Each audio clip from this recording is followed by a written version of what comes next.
കടലിൽ പ്രവേശിക്കുന്നതിന് തൊട്ടു മുമ്പ് പുഴ ഒന്ന് ഭയപ്പെട്ടു അത്രേ. അവൾ തിരിഞ്ഞൊന്ന് നോക്കി. അങ്ങ് ദൂരെ മലമുകളിൽ നിന്ന് ആരംഭിച്ചതാണ് ഈ യാത്ര. വനങ്ങളും ഗ്രാമങ്ങളും നഗരങ്ങളും കടന്നുള്ള നീണ്ട വളഞ്ഞു കുളഞ്ഞ പാത. നീയൊരു തിരിച്ചുപോക്ക് അസാധ്യമാണ്. മുന്നിൽ അതിവിശാലമായ സമുദ്രമാണ്. സമുദ്രത്തിൽ പ്രവേശിക്കുന്നതോടെ താൻ എന്നേക്കുമായി ഇല്ലാതാകും. പക്ഷെ മറ്റു വഴികളൊന്നുമില്ല. മനസ്സില്ലാ മനസ്സോടെ പുഴ ആ റിസ്ക് എടുക്കാൻ തീരുമാനിച്ചു.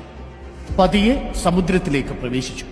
സമുദ്രത്തിന്റെ ആഴപ്പരപ്പിലേക്ക് പരന്നൊഴുകി പുഴ അധികം വൈകാതെ ആ സത്യം തിരിച്ചറിഞ്ഞു. താൻ സമുദ്രത്തിൽ അപ്രത്യക്ഷമാവുകയല്ല, ഒരു സമുദ്രമായി തന്നെ മാറുകയാണ്. തീരുമാനങ്ങൾ എടുക്കുമ്പോൾ നമ്മളിൽ തന്നെ ഒരു പ്രതീക്ഷ വെച്ച് മുന്നോട്ട് പോവുക. പ്രിയപ്പെട്ടവരെ, നമ്മൾ ചിലപ്പോൾ അപ്രത്യക്ഷമായി എന്നോ ഇല്ലാതായെന്നോ ഒക്കെ തോന്നുന്നൊരു ഘട്ടത്തിൽ ഒരു തിരിച്ചുവരവ് സാധ്യമാവണമെങ്കിൽ നിങ്ങൾ എവിടെയാണോ പോയി പതിക്കുന്നത് ആ സ്ഥലം നിങ്ങളുടേതു കൂടി മാറ്റി തീർക്കാൻ നിങ്ങൾ ശ്രമിക്കുക എന്നതാണ്.